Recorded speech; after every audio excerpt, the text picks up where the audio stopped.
No way. Zenfam. I'm gonna start it off with the bell. Let's go.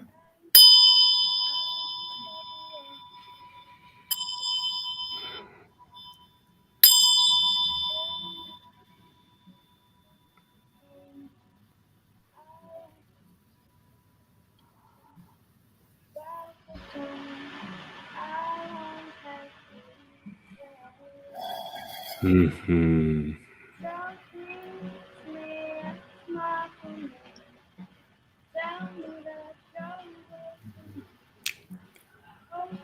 And a few good breaths to start it on. Get into the space.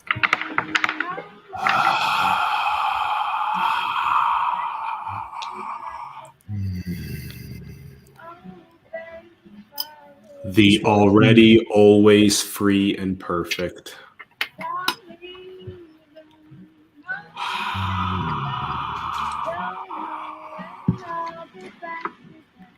Ramit, you were going to say something? That's a good one. It's a good reminder. It's even in the name. God. The B is silent.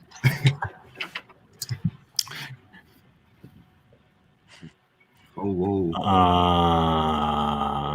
Hey, you want to know something? Man? I was born on Hanuman Jayanti, and it's my birthday. It was my birthday yesterday, today. So, and there's Hanuman there again. A little synchronicity tidbit for you. Those connections, man. That web is just too deep. It's just too rich, man. The tapestry is just too delightful. As the tapestry unfolds itself in front of you, what's your relationship with time around this revolution of your birthday? Yeah, the world is like a big painting. It's painting itself all the time, and the canvas is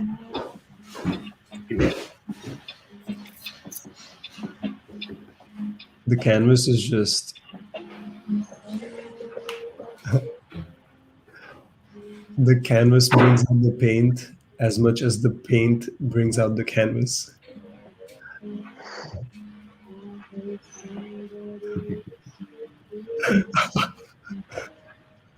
also a soup that is being made and eaten at the same time. Mm-hmm. That's a good one. I've really enjoyed the analogies that help people realize infinity, because how many different ways can you arrange musical notes into a song? How many different ways can you arrange images into a movie? How many different ways can you arrange food into recipes? And especially what you just said is that we're actually making the chicken soup and eating it too. They're making the process is making each other. And that's a good one, because if this universe, this civilization is a chicken soup, the next creation will be a beet salad, and the next one will be steak and potatoes, and etc. Yeah. You'll never come to the end of all combinations. There's just no end to the flavors, man. The flavors. And even the scientists, the mathematicians, the logicians have proven, Gödel and so many others have pointed at this. And Wittgenstein, you'll never come to the end of all combinations of math, ever. And so that's what this is. Spirituality has been saying it for thousands of years. So bring the two together. We're done. And we got infinite amount of chefs. We're just throwing in, a little bit of salt here, salt there, chili there. Then we're all making it and eating it. We're all loving it because we're all making it for each other. We're cooking up. Spellcasters, dude. Spellcasters, man. We're mixing it up. The vortex. I mean, I don't even know when that whole rap thing, that whole whatever that was when that began and when it ends. Me and Shiva. Oh, you and Shiva. Well, dude, it's been like, you know. Yeah, everybody. There was a whole thing that happened earlier tonight before you joined the call. We were all, I don't know, yeah, you heard about it. We were gonna make the band and everything, and I was just saying, like, you know, that just, it's like exactly what you say, the sprinkle of salt and pepper and chili and mate and, you know, French fries and just sounds and textures, and it's like I think the compassion comes in where you realize that you're making the soup for all others to eat too. You're keeping the eater in mind as you're creating the food, you know. That's what makes good food. Yeah. All the time. And the thing is, like, that's when the understanding comes in. Is because when people recognize that, especially when people recognize like insecurities and things like that, that's when people are like, hey man, like, you know, this is never a hindrance in the first place. You know, this is like it's your clay, it's your. Yes, I have an extension of the analogy.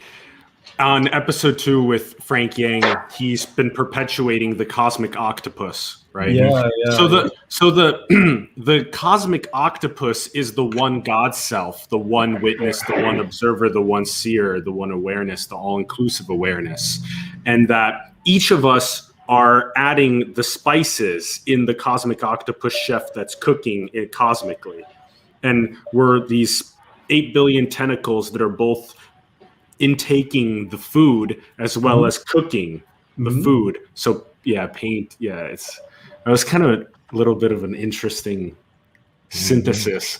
Have you guys seen it's an ever flowing synthesis, dude. Yes. It's the synthesis and the desynthesis are just the, you know, it's never like there, you know.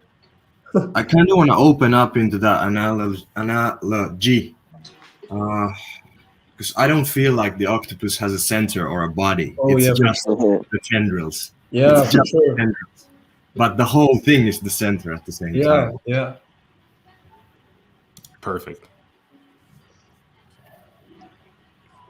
It's so mind-bending as the singular sphere of locating the center of yourself becomes the whole sphere. You see the whoosh, whoosh, whoosh. There's no words for it because words create the boundary of the wiggle. Wiggle, wiggle, wiggle, wiggle. Yep. The expansion. Go ahead. So now we just echo about expansion. This is a pretty interesting way to put awakening as the series of expansions and the series of dissolving, and that process of the nothingness to everythingness, and then that being that very cosmic octopus without an eye. The eye is so intoxicative and so illusory, but it's the most important aspect to our creation because there has to be the power to know.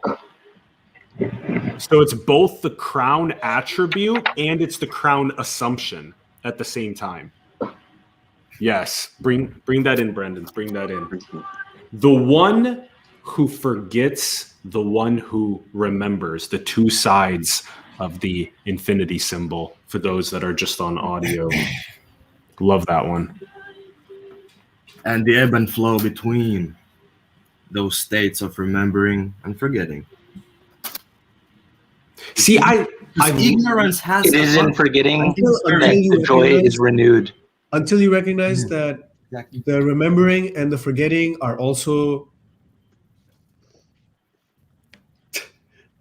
you can't, there's no, the remembering and forgetting, you could never have one without the other.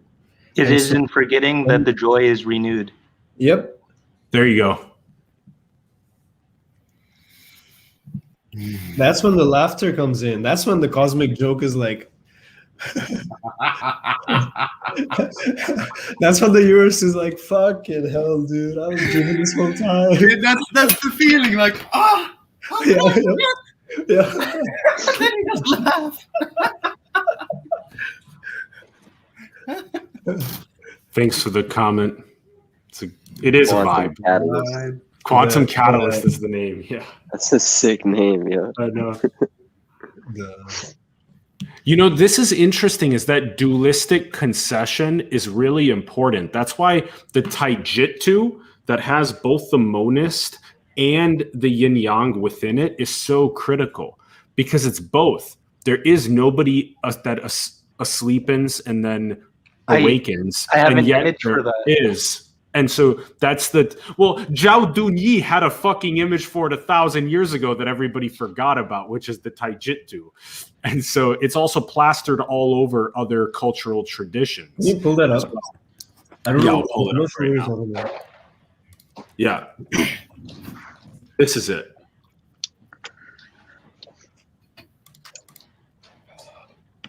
Oh, you mean okay, well, yeah.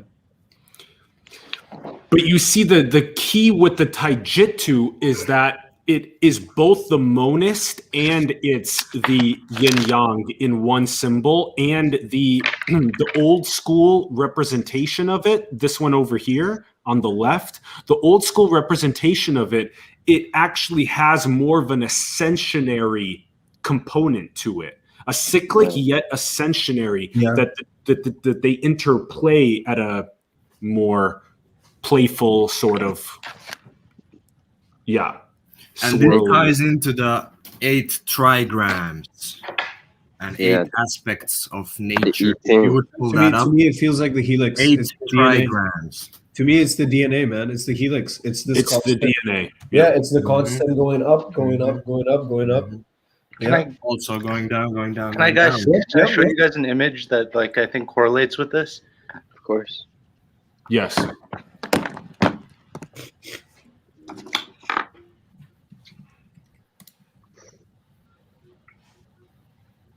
Yep. Yeah. So there's the Taijitsu and then the Oboros, which I literally made last year into an image. But like what's up? Yeah, go ahead. What's I like how the Taijitsu created the impermanence cycle and the time wave cone. And it's really hard to simultaneously visualize those because that breaks conceptual thinking. But they isolated it in a symbol, which is kind of like the Mahamudra great symbol that you were holding with the 2 things, Elmo. It's like the Vajra. Yeah, the Vajra. Yeah, that's what it's called for sure. Dude, I want a Vajra. The sock, man. Dude, today I found a mala, and it just did something to me, dude. I don't even know what it was, but just holding it in my hands and just like running it through my between my fingers, just I don't know why. 108. It just does something, dude. Mm-hmm. What was the key of the? I'll pull it up. VADRA. J. VAJRA. And that's like the symbol of the 3rd Buddhist path. Because after Mahayana comes the Vajrayana. Vajrayana, yeah. Path. Let's go. Dude, I'm looking to get some Vajra tattoos, man. Oh yeah. Oh, for sure. Their artwork is insane, man. The clouds and the deities and fuck, man, it's so beautiful. And it's so rich. Like when you just dive into it, it speaks volumes. The Vajra is a Sanskrit word meaning both thunderbolt and diamond. It's like the thunder enlightenment that comes like awakens you, just fucking bursts you open. And the diamond symbolizes the indestructibility of Dharma and truth. The indestructibility of Dharma untouchable, truth. the ineffable. Because Dzogchen is known as the great vehicle. And so that's what they're, the diamond vehicle, the Dharma, and the thunderbolt is the... That's cool. You know, the paths, Hinayana, small vehicle, Mahayana, great vehicle, they're kind of just preparatory steps for the Vajrayana. Because that's where you actually get to live again. Yeah, that's when you get to Hinayana, you kind of restrict. You just follow the Dharma. Mahayana, you expand. You get back into the world. But Vajrayana, you just become whatever you are. And your being is deified. You become a cosmic ruler. You become your own version of the universe with all of the other rulers.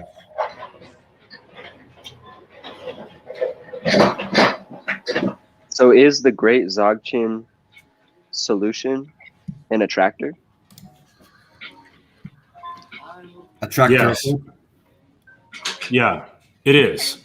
So Dzogchen, the great vehicle, aka also can be thought of as like Sufi metaphysics or as Theravada Buddhism, any sort of Advaita Vedanta, these can totally be thought of attractors, as attractors. Yeah, even entheogens are attractors. Magic mushrooms. What's an entheogen? I would say something though. Entheogen? What? Psychedelic means mind manifesting, but entheogen means unleashing God within, the divine within. And so that's why entheogen is just a more clean word for it.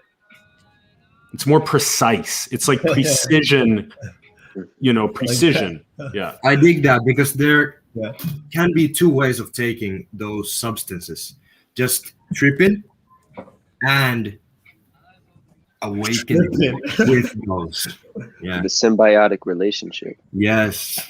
The life force synergy with the plant.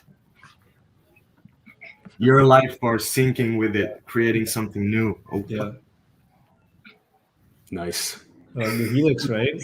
Yeah. That helix that dances with itself. One end you've got whatever entheogen you have. The other end it's you.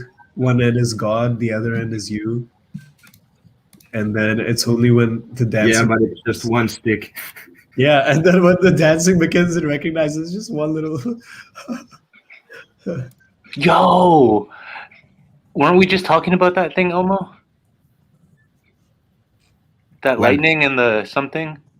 Yeah. What is it? Lightning and what? Diamonds? Yeah. Thunderbolt and diamond. Thunderbolt and diamond, yeah.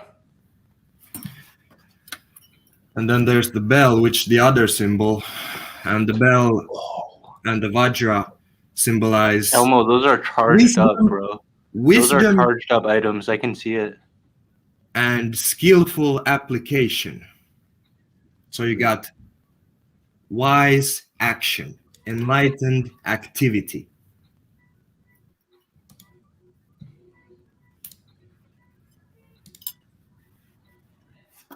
Check them out.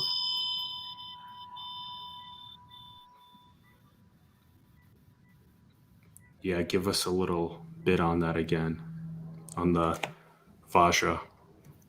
So the Vajra is a symbol for the way that the Dharma hits you when it really hits you. It's like you're just walking out on the field, minding your own business, not even meditating, and the truth hits you. But you don't die. It's like getting a blessing from fucking Zeus. You get hit with the lightning, but you don't die, so you know you're you got something out of that experience. Even though it might like zap you and hurt you, you still got it. You received it. And that's it, man. The lightning leaves a mark. And it leaves a mark on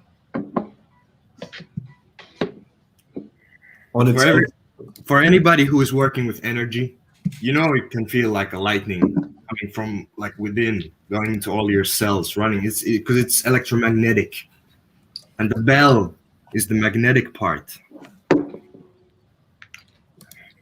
So you have the Vajra, which is kind of masculine, the bell, which is kind of feminine. Could be that. But they're just symbols, you know. Well, they're symbols, but they're also attractors. They're kind of like the divine symbols. Really, they're like our most divine symbols. They're our most divine pedagogies.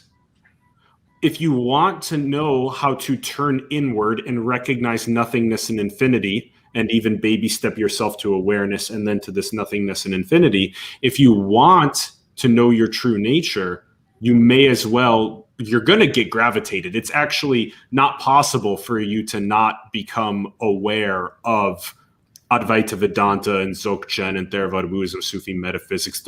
All of the main mystic traditions, you'll at least learn about one of them. And many people end up learning about 2, 3, 4, 5, because what they're trying to do is, or all of them, because what they're trying to do is they're trying to abstract out a meta pattern of what is the most optimal way to look at the very one end. That's where I came from the last year, was this meta pattern angle to it. And I would say that that's probably the greatest quality of my conceptual lattice work, is the fact that it's carries many different traditions and concepts. Multifaceted diamond. Exactly. Yeah. You're just that's why chipping it.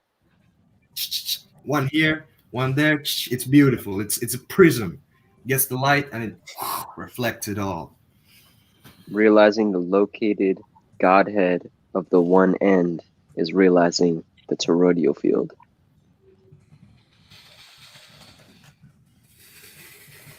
Realizing Godhead equals realizing toroidal field. And Everything the toroidal is nothing. field, how it moves is the way the Tao moves.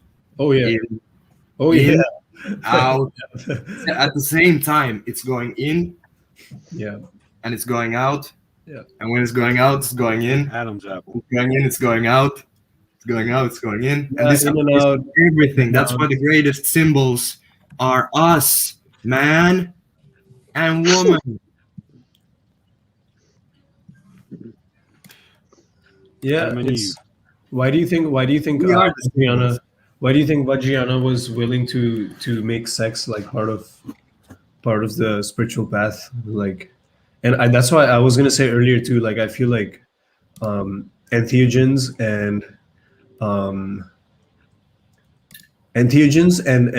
Dzogchen and Vajrayana specifically as an attractor, I feel like just for our generation specifically, like our, just like if you just look at all the creatives at our age, like on Earth right now, humanity at this time, just what's popular and what's hip and what's cool is actually what's getting people to wake up, And if people were to just follow, it's like I think Sockman said it, like liquefying into your passions. That's what happens to people, is like once they liquefy, that's when it hits you, and it's just the liquid just doesn't end, right? And it's like whether it be through Entheogens and Vajrayana and like looking at that art, photography and all of these things, aperture in and out. It's having that movement and that play and that dance with everything, with every aspect of whatever it is you've liked and disliked and loved and hated and everything, and being able to move with any of that, with anyone, anywhere, is what is. It's like right there in every single, every breath of every atom of every dandruff piece falling off your hair.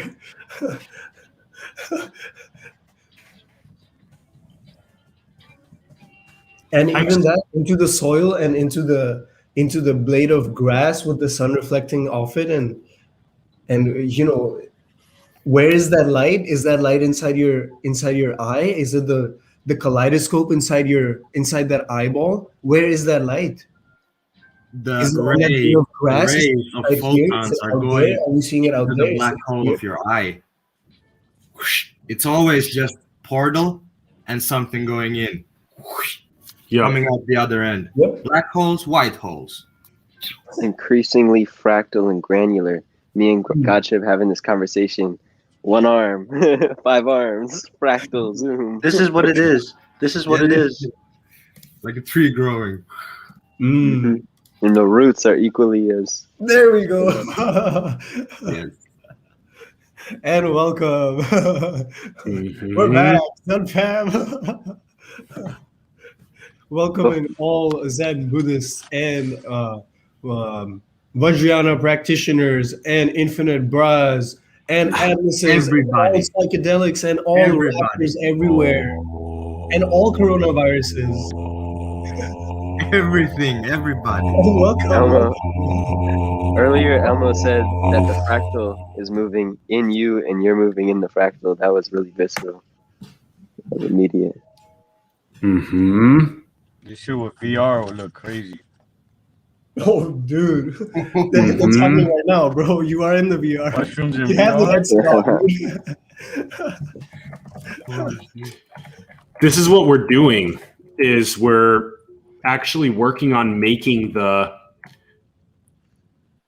nature of reality disseminated to the masses in the most immersive experiences possible. Mm-hmm. Yeah, which is really exciting. Frank's also really passionate about that. We'll potentially be doing that in the fall together. And so you guys are all doing that yourselves as well on your channels and your platforms. And this is why this Zenfam is so strong, is because that's what's bringing our hearts together, is the truth and visualizing it and disseminating it and serving other people's awakenings. I think Jason Silva was trying to do something so similar. I don't know. I remember he had spoken about like a movie experience, like in a theater that you sit down and literally get enlightened with the experience. Mm-hmm. Sounds pretty cool.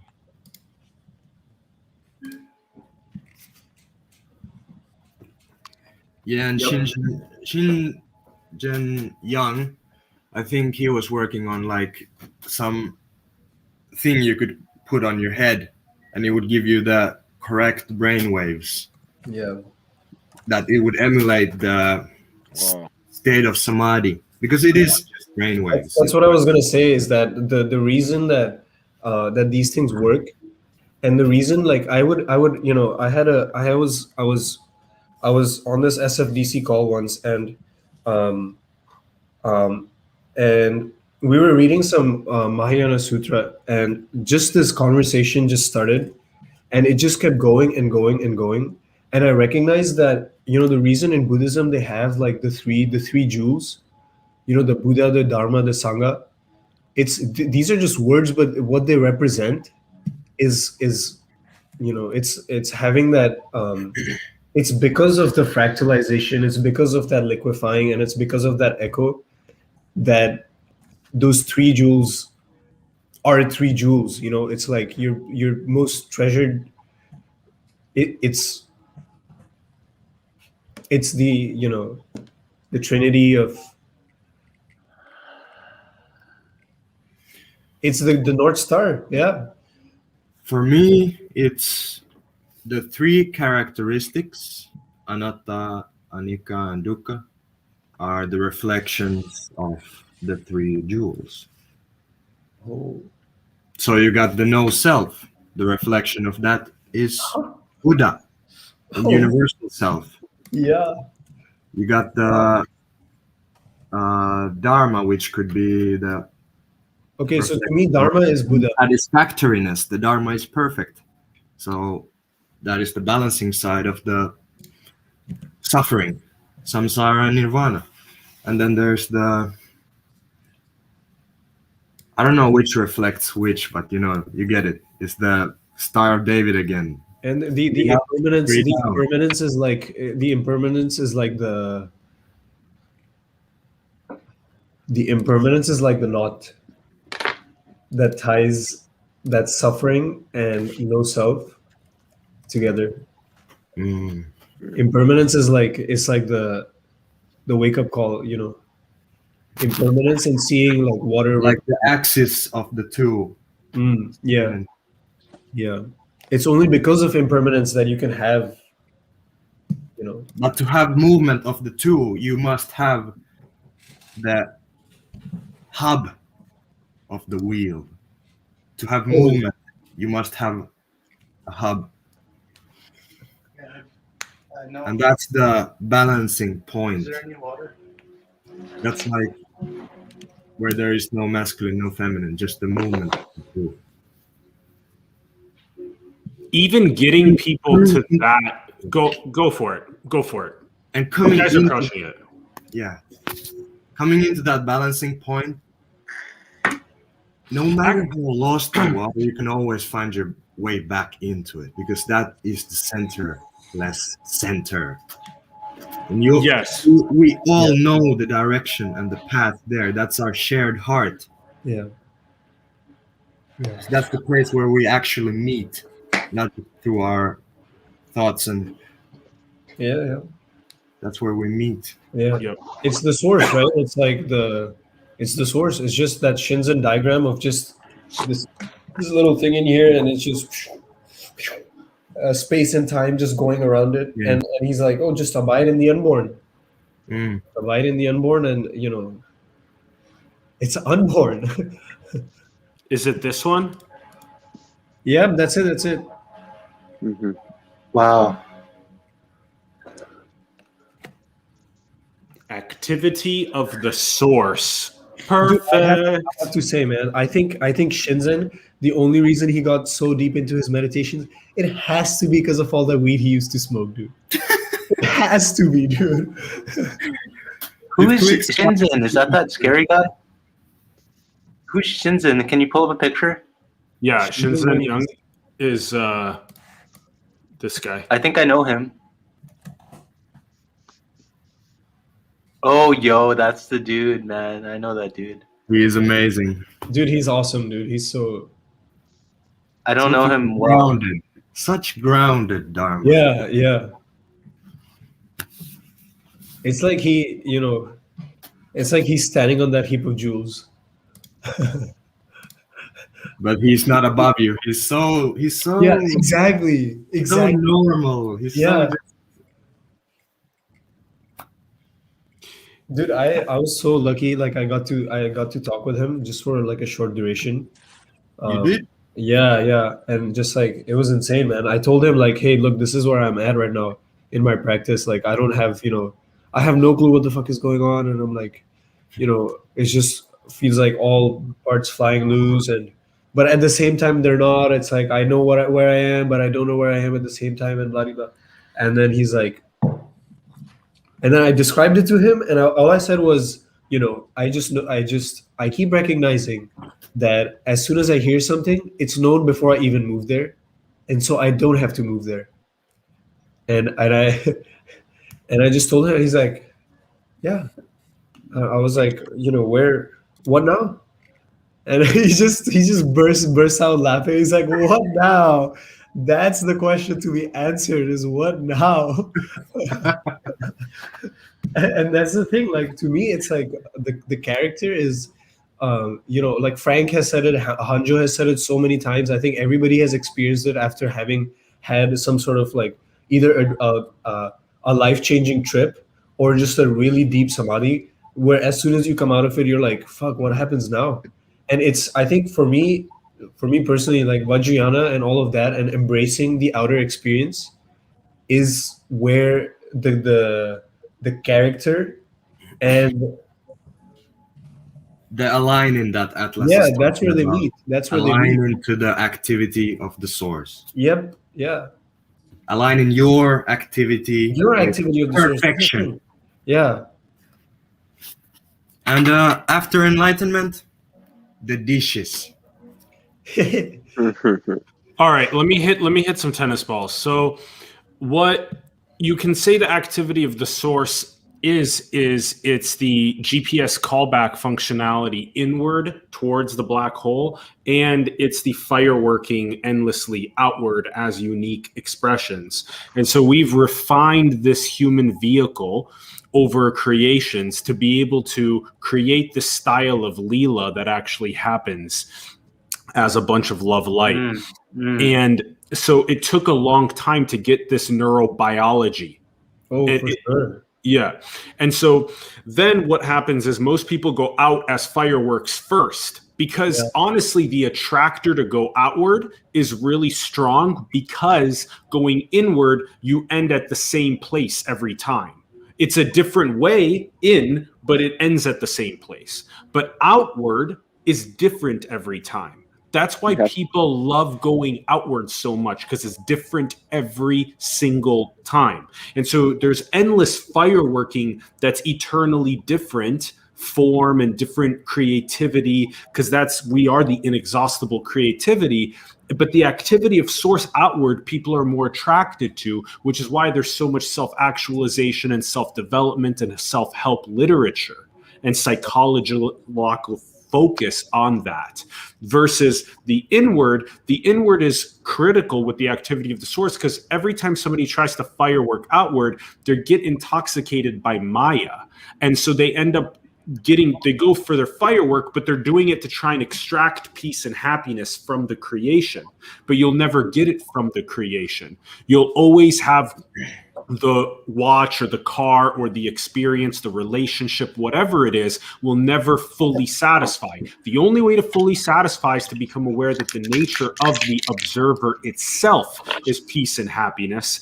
And then, so that's why going inward itself, the activity of the source going inward, is what enables the fireworking outward to be in full-fledged harmony with the creation in pure service. And then the reason that you can't say Vajrayana is separate from Theravada and all of this stuff, and you know how Frank says expansion and contraction, is because when you go out and you look into phenomena and you really look into it, that's when you see that either you're going in or going out, it's the same place you're going to, right? Which is why it's every time you remember that, oh, it's a dream, it's an illusion, and it's just, you know, as soon as you start feeling your fingers and you can notice the depth and the richness in there, that's when you recognize, oh my God, it's coming from the very same place all the time, constantly, on and over again. Which is when, you know, you're taking a shit and it's like you're in heaven.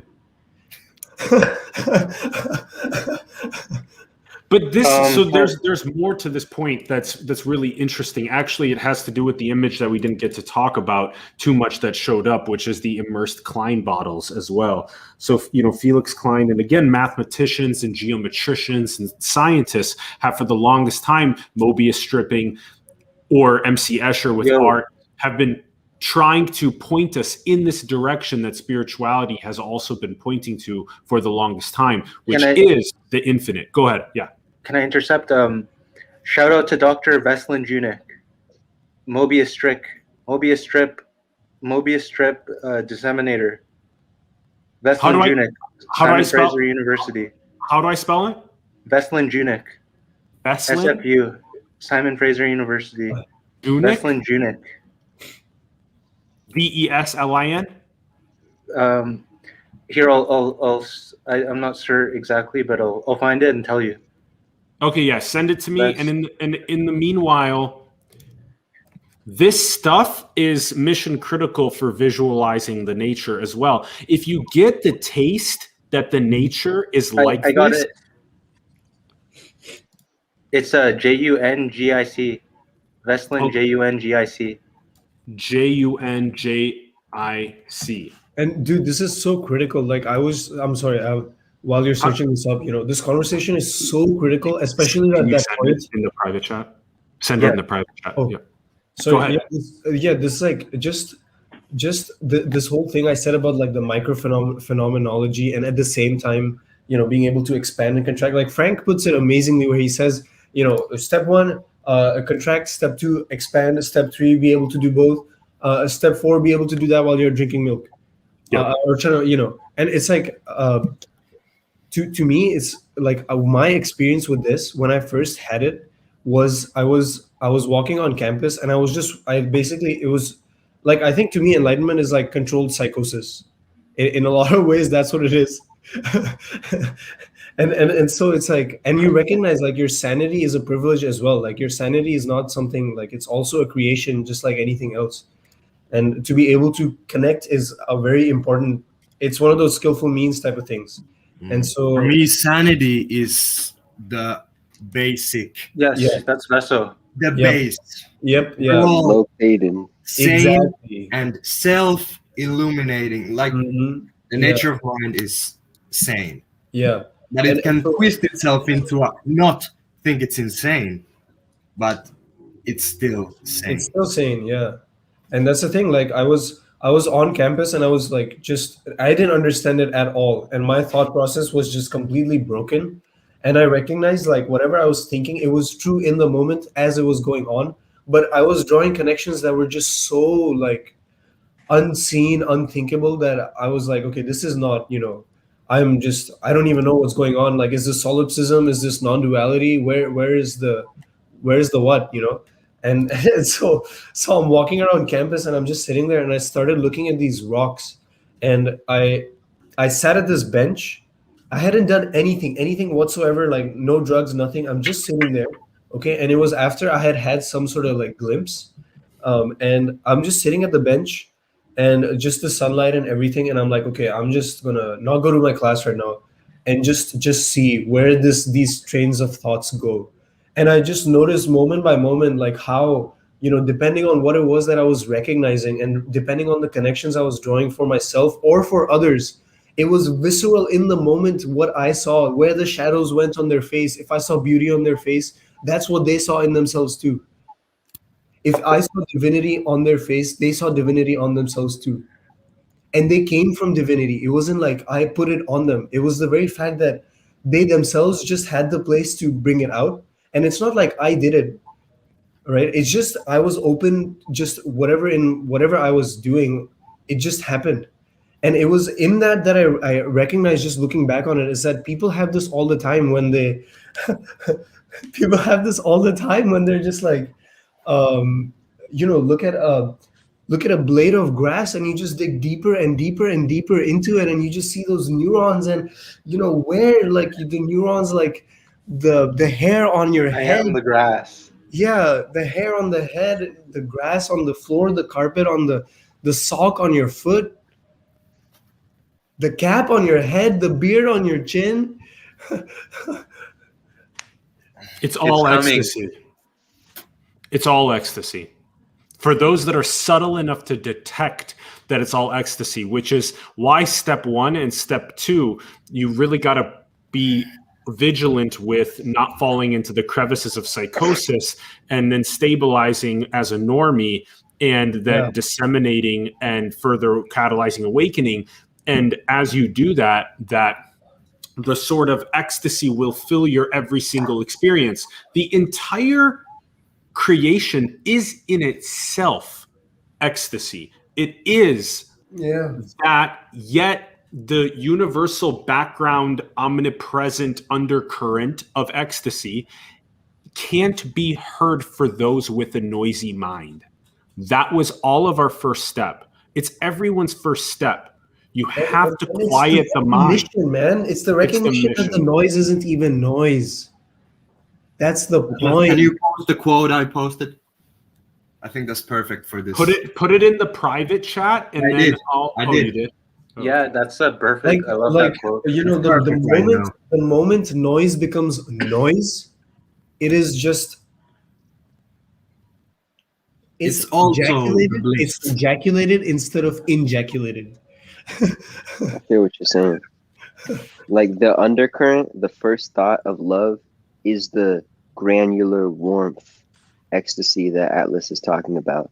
And adding to Ramit's cascade, it's no noise. it's all pervasive. No noise is every noise, kind of. Yeah. No noise is every noise. Sound without echo. I wouldn't say or experience that the nature of the all-pervasive background is ecstasy bliss, but the granular awareness incepts at the first thought of love at ecstasy bliss. Yeah. Ooh, so the Big Bang is just explosion of love. Okay, well then let's play with that a little bit more, because if you were technically abiding in the all-inclusive awareness or the one God self perpetually, then you would be bliss, ecstasy, peace.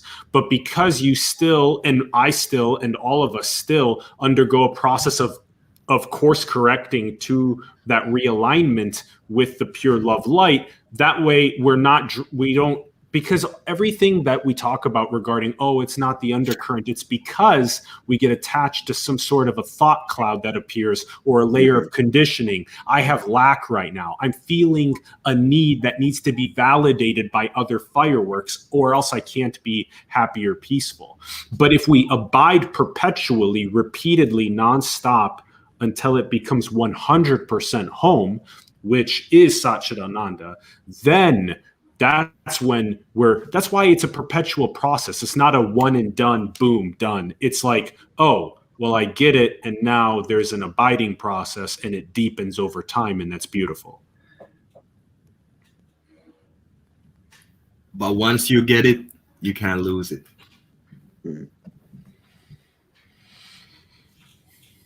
So that's and you already I still haven't got it all the way, guys. Yeah, where you at? Where do you feel like you're at? Yeah, let's unpack with Rome God Trip. Where are you at? I've had so many different glimpses, man, of all kind of different shit. But I feel like in my everyday life, I kind of go back. Like I've let go of almost every concept. I don't give a shit about knowledge anymore. I don't care about. I just am, you know, just like kind of chilling. I don't really think too much.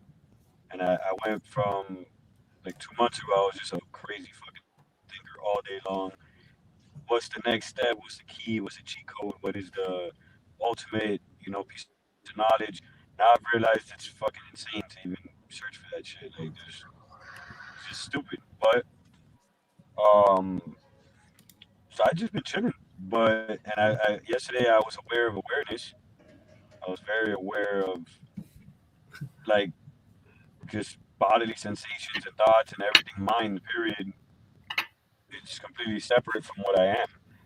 And well, not separate, but I felt separate, I guess, in the moment.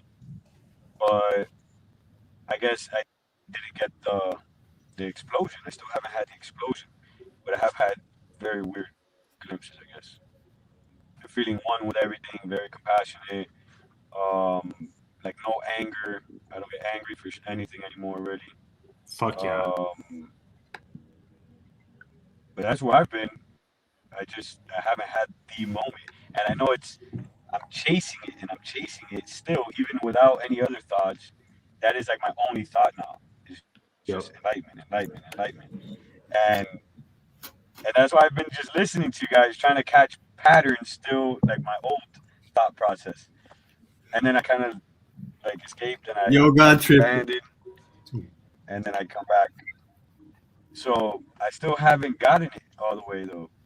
And I feel like there's that little ego, that little piece of the brain, or whatever the fuck it is, just jumps in the way. It's like, hold on, motherfucker. Like, you're almost there, but no, look over here, you know, look over here. It's like distracting me everywhere. I'm like, fuck you, you know, I'm trying to like, but then it's like, sick. when I zoom out, it's like looking at a video game character that's like fighting with himself in the mirror. And I think it's so dumb, you know, I'm like, this is so stupid.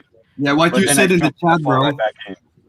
What you said in the chat, bro, you said exactly like, how the fuck am I talking to all of these enlightened reflections of myself and I'm still not getting it? Yeah, exactly. In truth, we're all thinking the same thing. I still feel that, and that's why I'm listening to you guys like, yo, this is fucking crazy. But the fact that you're here, you're location, so fucking close. Yeah. Because you're already surrounded by that enlightened, self-illuminating thoughts and reflections of yourself, and there's still that small speck. It's you know, for me, it's the thought. Wait. Let me hit the ball back to Rome to Godtrip, because I think it's really important that as we make this container, that we also aim to help each other in the process. Yeah. And so what it sounds like is that this process of when the perception is kind of being brought outward, right? It's being brought outward. You're like tennis ball, pen, object, experience, thought, emotion, whatnot. Just keep bringing it back perpetually to observing or to seeing or to witnessing awareness itself. Perpetually keep bringing it back. Like really, like look like you have two ping pong balls, like focus on the two ping pong balls themselves repeatedly over and over again on the actual two ping pong balls, and then realize that the same observer is looking out of all of the other pairs of ping pong balls around the planet.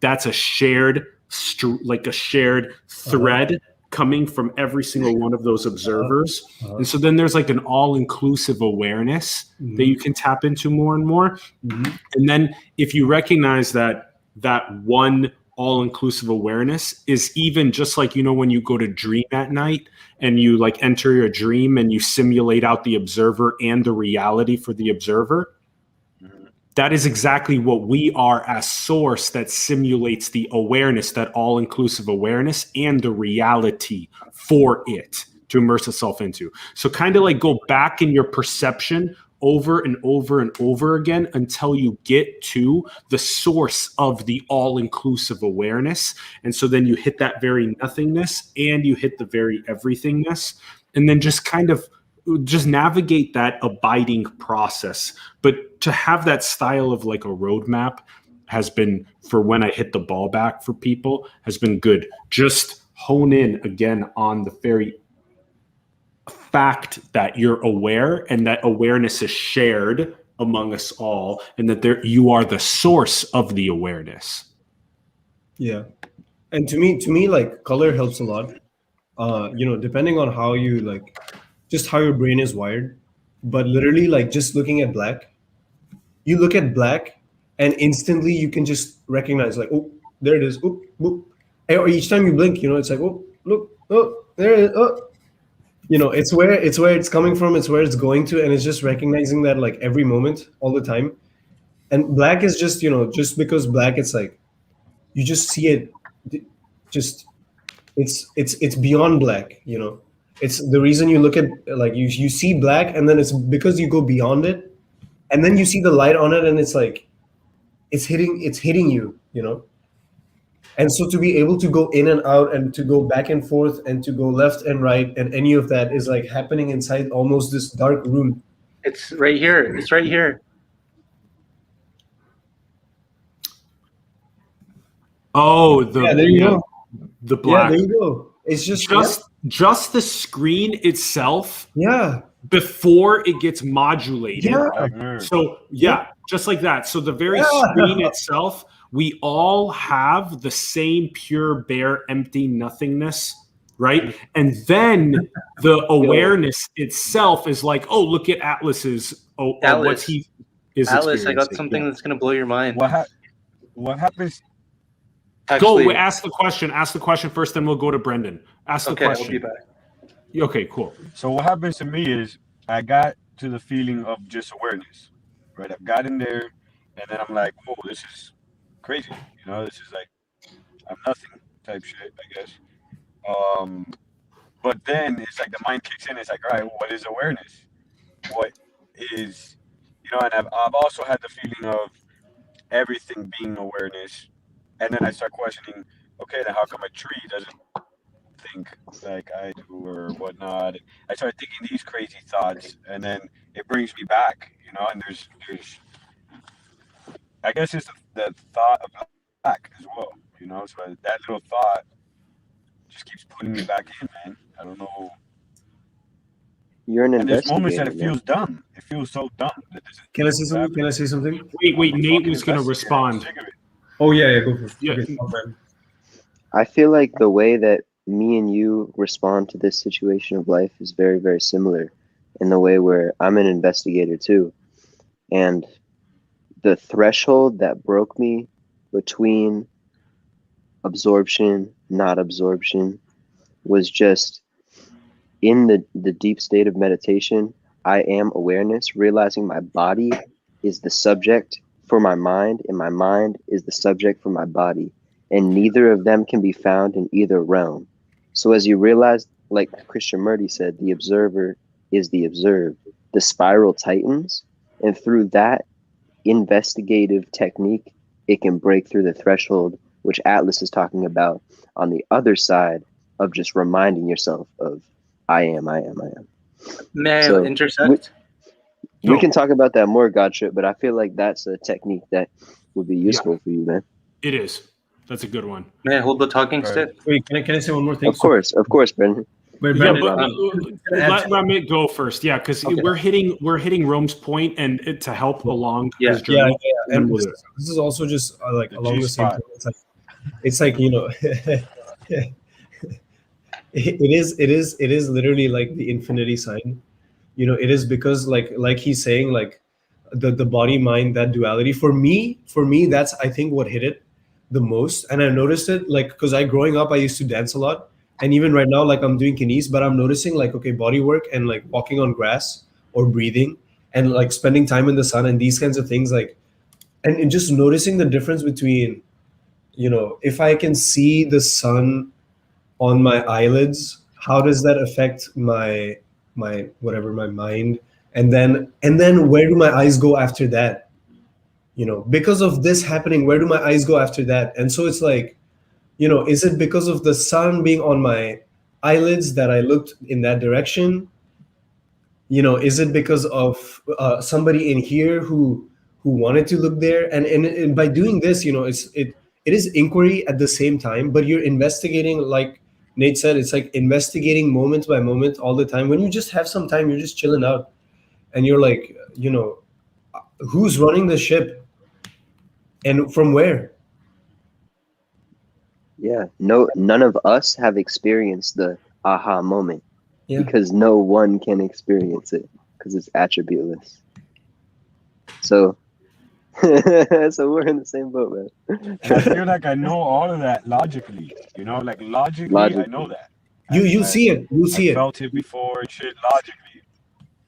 But it's just that, and now that's where I'm at. It's like I'm trying to erase all logic and then kind of, like you guys said, abide by it or abide in it.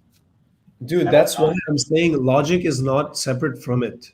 Like logic is just another, you know, it's a tool that you can pick up and put down in accordance with everything else.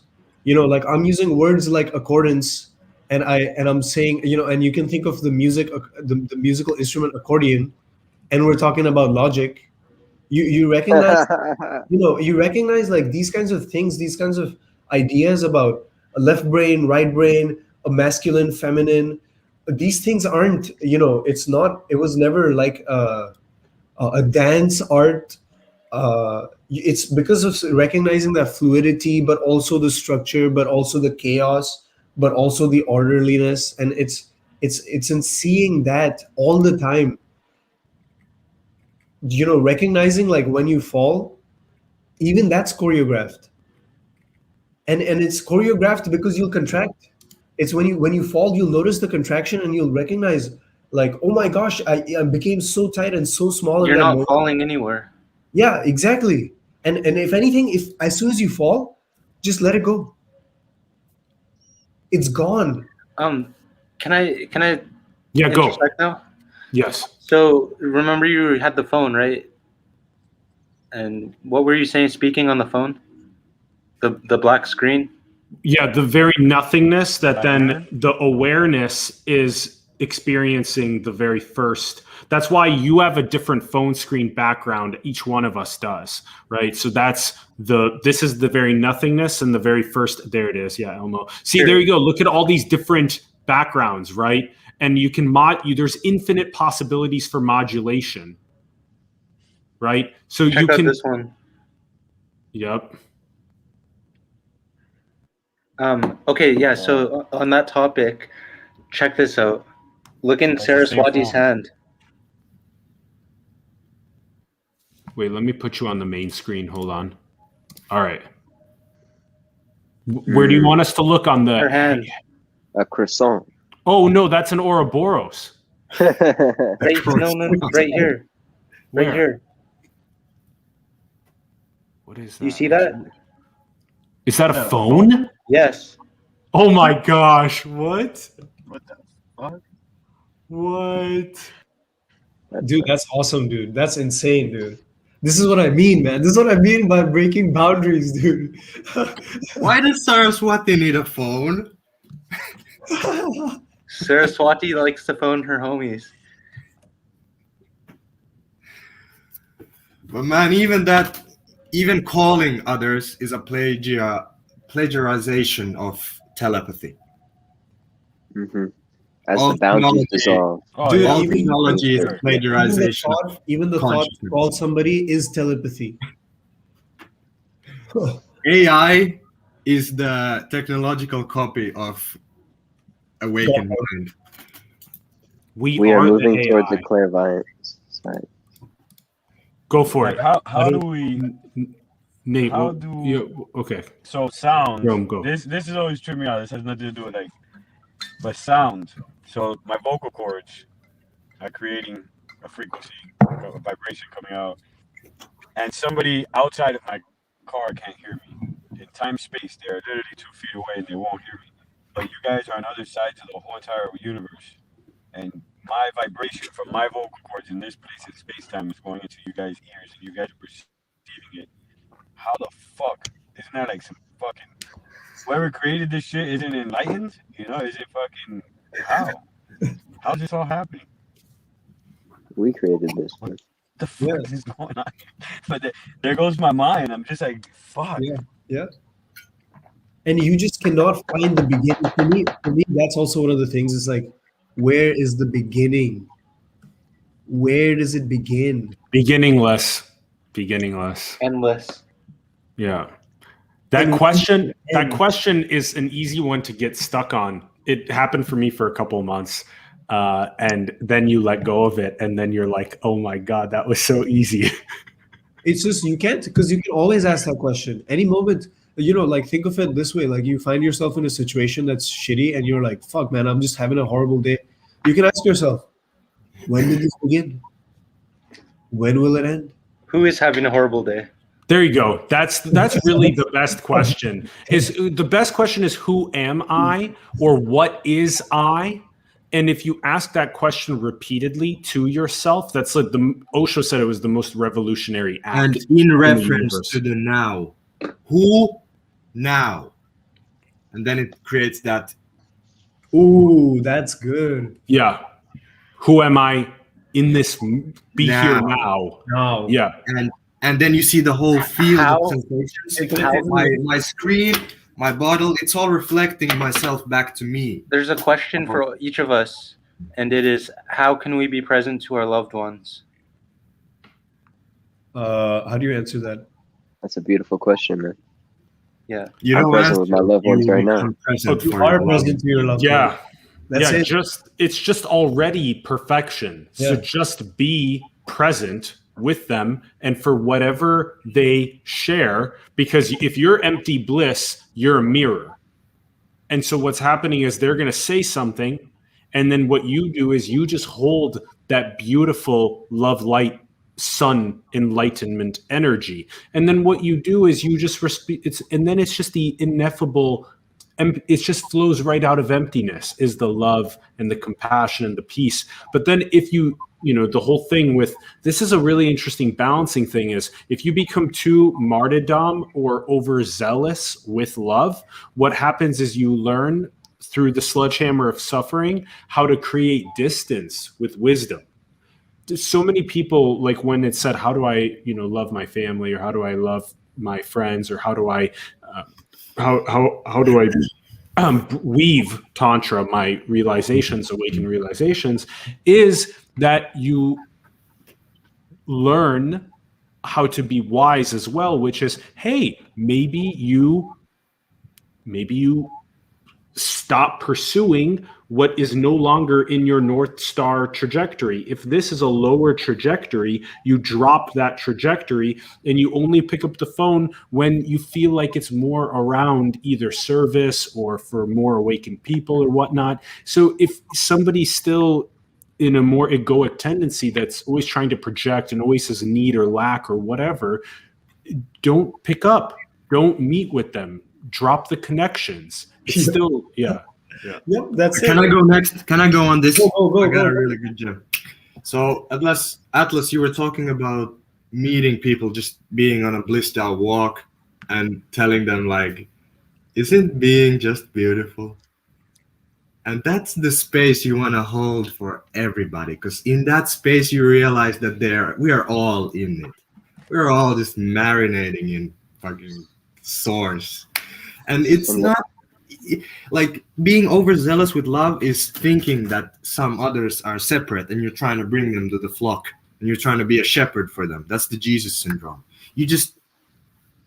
You're it, and I recognize you as it, and it's just the simplest being is the simplest thing. Everybody has it. Everybody. And that's when you become everyone's friend. That's why loving kindness and compassion and karuna and mudita, Metta.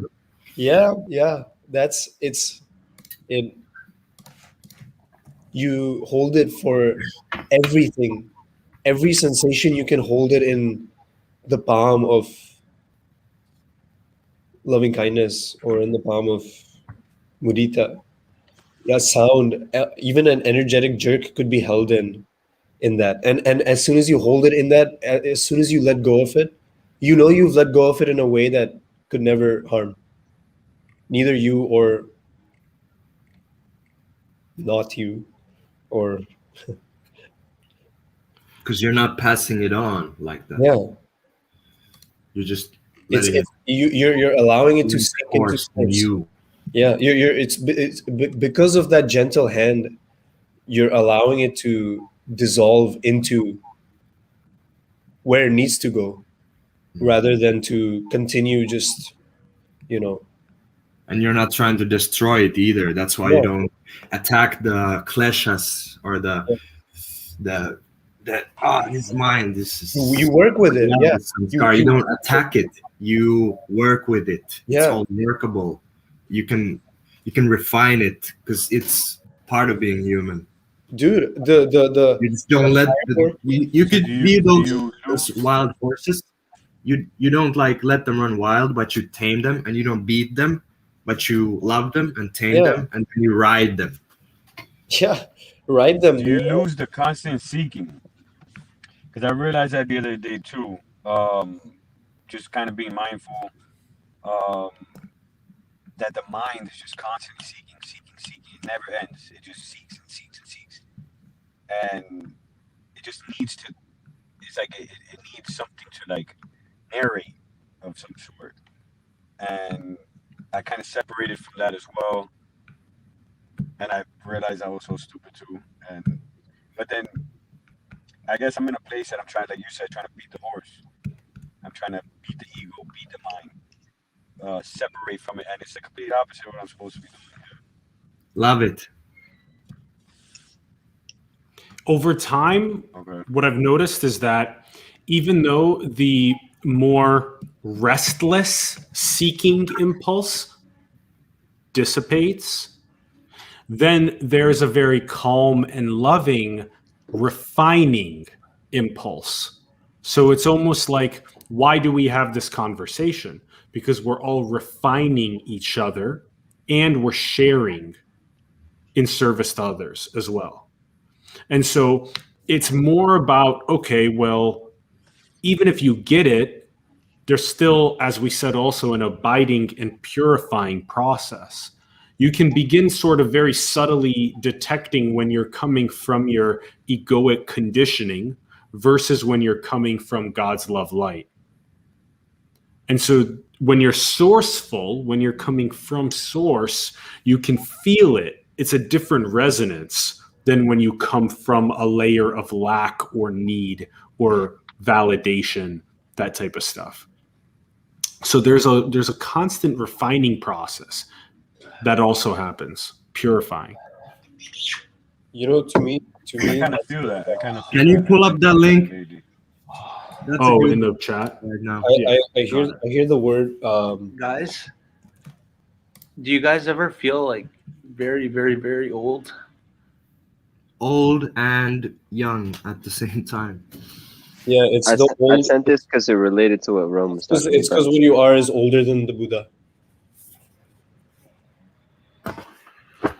So, Yeah. what was the last quote? When you're as old as the Buddha? That shit's amazing. Yeah, it's because I think that's like the original phase Yeah. because that's young and infinite at the same time. It's because it's always renewed, moment to moment, Yo, but it has been renewing for infinity, so it's Yo. old and new. have any of you guys seen Babaji yet? Who? Babaji? Who, Immortal. like an owl. Who? Babaji. Babaji. Yeah. which Baba? Avatar Babaji. Yeah. Yeah, Can you this read was the Yogananda's lineage. Yes. Have you just joined it? Oh, looks like we just joined it. Oh, guys, now we're looks like we're part of Mahavatar Babaji's lineage now. Yes. Yes. How does Yes. it feel to have that kind of wisdom and just Did you guys see this dude? We're seeing him, dude. He found us. Yo, Babaji found us. Yo, what's that quote when the right time the teacher comes and then and then the teacher leaves? was Yeah. Riley? This is getting a bit too When out the of student is ready, the master appears, and when the student is truly ready, the master disappears. Disappears. Yo, and Babaji disappears. and as soon as you said that, Babaji disappeared. We did it! You blew him out. I think Riley was the master here. I think he was the one who was. You think what? I think Riley was the master. I didn't understand that. What? Okay, hold on. We have a question from the audience. All right. So we've been explaining this in many different ways, but just very simply put, take an object like a pen, look at the object, realize that you're looking at an object, what we call an object and what we say in physical is an object, and then work your perception backwards. Work your perception backwards to become more and more aware of awareness itself. No. And become more and more aware of the very source of your awareness itself. Just go to the Big Bang. Go to the very Big Bang. Disappear into the Big Bang. Just take it very simply, also from a scientific perspective. Just disappear into the Big Bang. Think about the play of light on your very retina. Think about the very end point, the very starting point. Think about how everything comes out of nothingness and goes back to nothingness. And if you want to take it even further, if you just want to drag the investigation and the visualization just to the edge, just see that your eyeball is like the earth with its stratosphere, just reflecting UV rays off of it. And so Fractal. just the very fact that you could even see that in your own eyeball is more than enough to recognize that it's not gonna. Sources.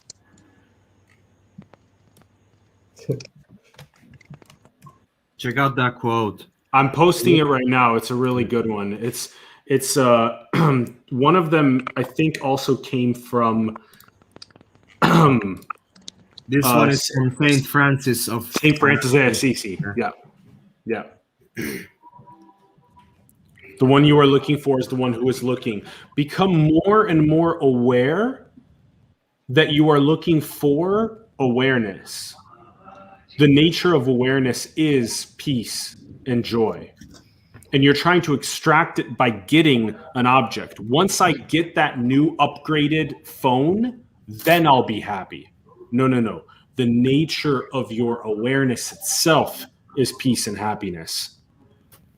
So there's a very big difference between needing to extract from the world, and that's where suffering happens. Just again, become aware of seeing, become aware of observation, of witnessing, become aware of the sock. Might actually be, we'll talk about that on our show together, but take that outwardness of the sock and go like this. I'm curious what Brenden has Like to say this. because he It's lit like- up on that question. I find it.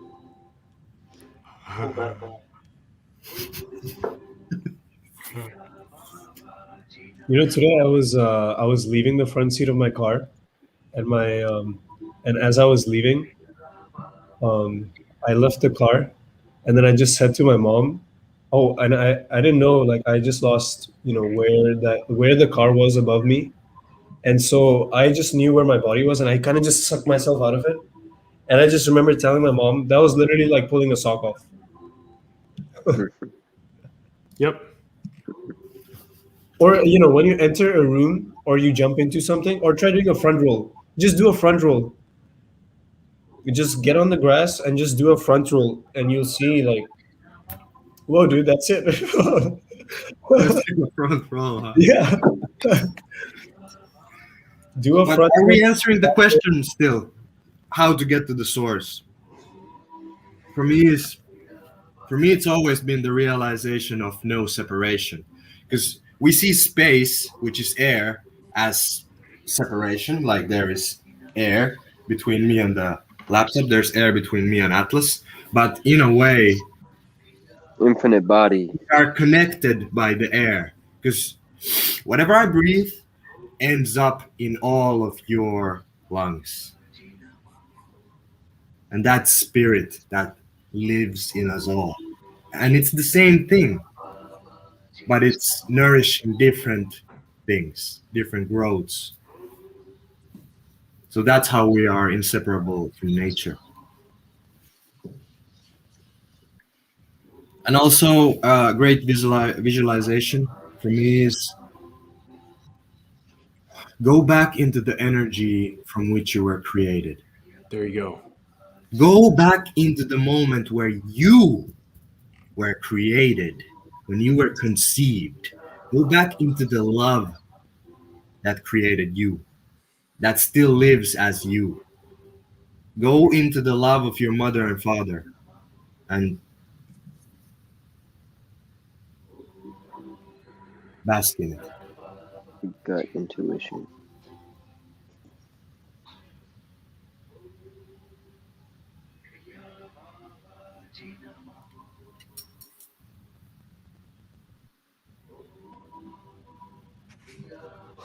I think the moment you fall asleep, just the very edge of when you just that, and when you just see the spring of waking up, even whether that be in a dream or whether that be in here, wherever that may be, recognizing that over and over again, and just simply having the intention to notice that is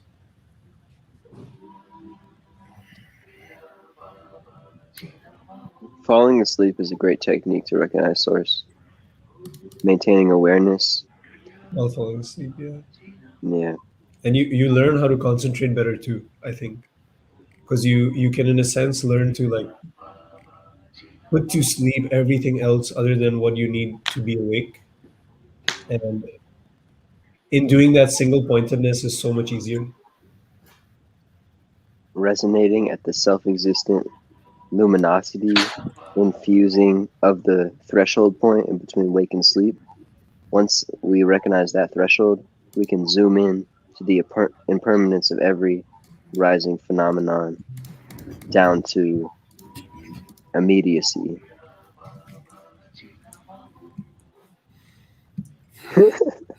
My boys are really hitting some moves right now. But oh man.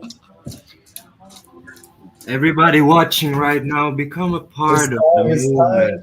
Become the tendrils that we are. Join the ocean. Elmo brings up a good point as viewers, homies, if you guys want, join us. Release the contracted energy through movement. Oh, movement is medicine. To me, movement is the moment you recognize. It's not even the moment, man. It's just every time, just see- every movement, every action, every intention just leaves a little trace in your body, everywhere, all the time.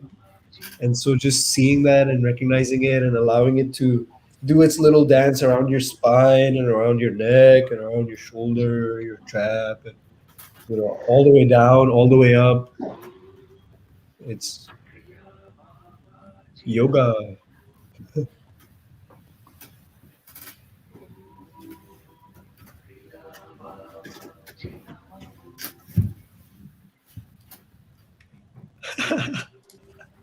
I love this.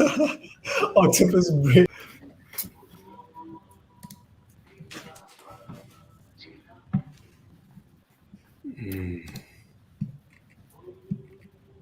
Elmo looks like a kid in a ball pit.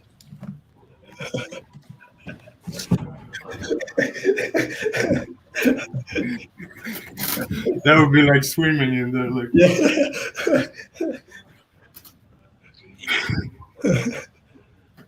I remember this one time I was playing pool and I was just thinking, what if inside each of these pool balls is a whole dimension unto itself with its own world system and ecosystem and planets and beings? And what if they're all cheering on this game right now as we're playing this game of pool? And Basically, bro. yeah. but every cell is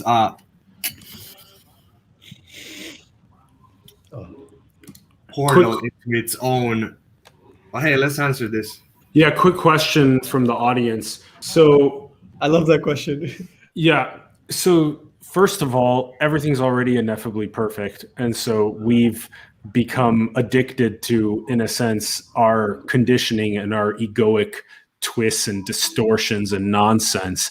And so because of that, we invented this word called spirituality, which is realigning ourselves away from the egoic distortions towards what is source, coming from nothingness and everythingness and pure service as you see everything as God's love light interacting with itself. So you don't try and extract peace and happiness from the world, but you bring it to all experiences. You decondition and deprogram yourself from your onion layers. So we invented it as a concept, as a word to bring. Yeah, go ahead. The earlier question completely cascades into this question: how to recognize source? Because what's the point? Completely aims at where the phase space of the paradox kisses. What is the point? The no self, which we talk about, every display can only be characterized by the attributes of it. And so the pointlessness of it is the point. So regardless if you're a self-inquiry person or if you're in the stock exchange trying to actualize the most that you are, you're either going to play the game until you're going to lose, right? and spin back, or you're going to play the game until you're going to win and spin back. And so the point is the pointlessness. There is no point. That's the pointlessness. So we don't need to justify it, because you can't justify it. Because justifying it is it.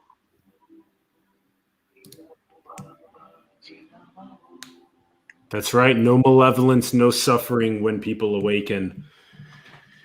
And yeah, that's a great way to put it. Sockman.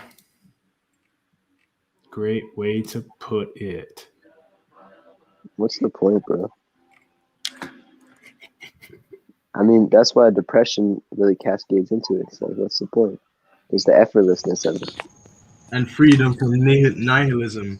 which is Yeah, kind of yeah. a philosophical step when you've gone through all of the other like viewpoints. They're like, none of this shit matters, and then it's none of this shit matters. That's the difference. Queen, Bohemian Rhapsody. Nothing Yes. really matters. You want that? Anyone can see. I got that. I'm the DJ. Yet, I just want to say, when you also come from source, you realize that this is your anarchic, creative fireworking. So fucking love it. Mm-hmm. Yeah. And your being matters. Your being here now matters. You matter. Everybody who's fucking listening, you matter. Your body, your feelings, your heart. That shit matters. Have them go back to the source of their being. Have them go back to the source of their essence of their being. Being, beating. What is being? Beating right now. The source of their beating. Om Kriya Babaji Namo. Om Kriya Babaji Namo. Om Kriya Babaji Namo. The other was never the others. Om Kriya Babaji Namo. Being around somebody else's suffering is healing your own wounds.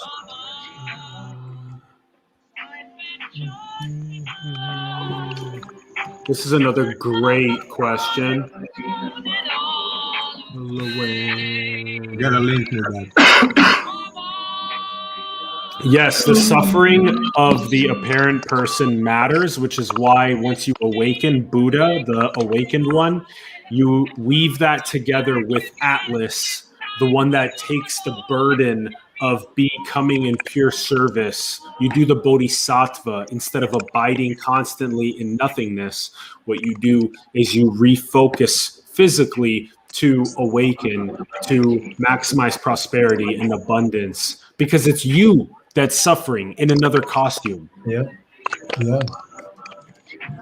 It's always you. When you lighten others, you lighten the load on yourself. Yeah. And the bodhisattva, all the time. The bodhisattva takes on the whole world and thus vows to liberate himself. Exactly. And no one has to try. Recognizing that he is the weight that he is carrying. It's Frank Yang's 99.999% self that wasn't liberated, that decided to ask the rest of himself to liberate himself for the sake of everyone else, which is for the sake of himself. But that's just one stick opposite ends. Service to ultimate service to self is ultimately ultimate service to others. And the same thing. It's a loop. Because a stick is just a circle. You can twist it. But the best way to create polarity is to become in service to others. And then that helps you balance out your purification. And then it ends up being service to self in the end of things anyway. Versus when you start in service to self, you don't do it from a pure perspective. You're doing it from a very extractionary perspective. I would say though, like for anybody who has, for me, like, I think my own realizations, I had so many, and each time I was just like, man, this just Which one, Elmo? And like so many times just waking up, and if you don't have the compassion for yourself, even whether, the egoic identity is not an enemy ever. And to think that it is like just more ego games. We use it for our awakening. Ego is our best tool for exactly. Yeah.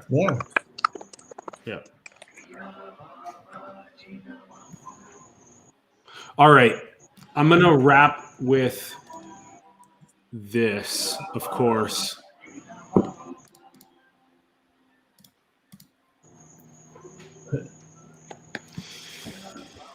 Just relax, Take a few everyone. breaths. Relax. Relax Breathe. your perspective. Yes, take those deep breaths. Relax your perspective and stop describing your experience and just relax into the very essence that you are. The very fact that you are is a sign that you are worthy. It's a sign that you are the source, the inexhaustible well expressing itself as you, as a firework of the infinite. So just relax. Relax your perspective. Don't describe your experience and just breathe. Breathe into being for about a minute. Into the ineffable perfection that we already are. So Atlas, We're just breathing right now.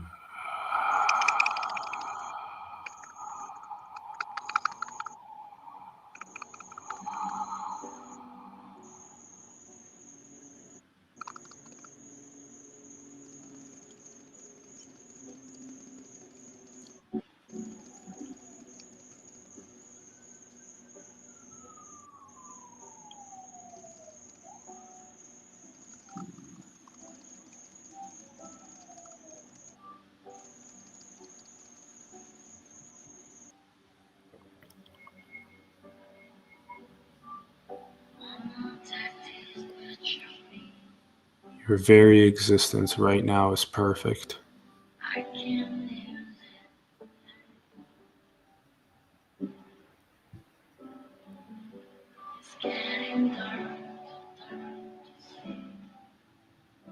Fall in complete love with yourself. Exactly as you are. knock, knock, knocking on heaven's door. Accept yourself. Knock, knock, knocking on heaven's door. Accept your unique spark of the infinite. Knock, knock, knocking on heaven's door. Realize you are the one infinite creator. Knock, knock, knocking on heaven's door. The very source.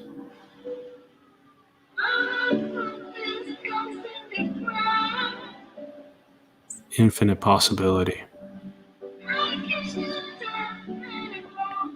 You can't not be perfect.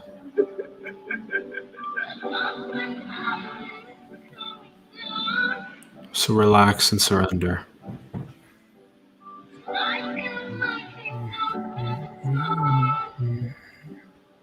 We love you.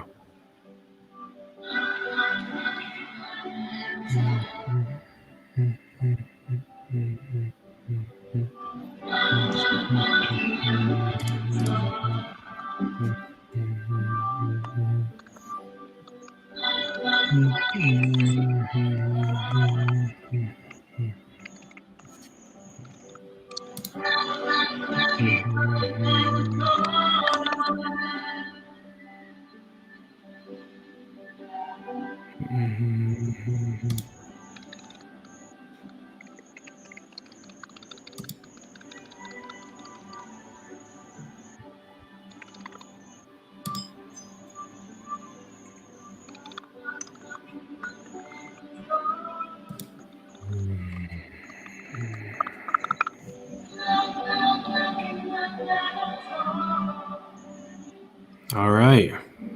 So that's Zenfam's Zeroth. 0th.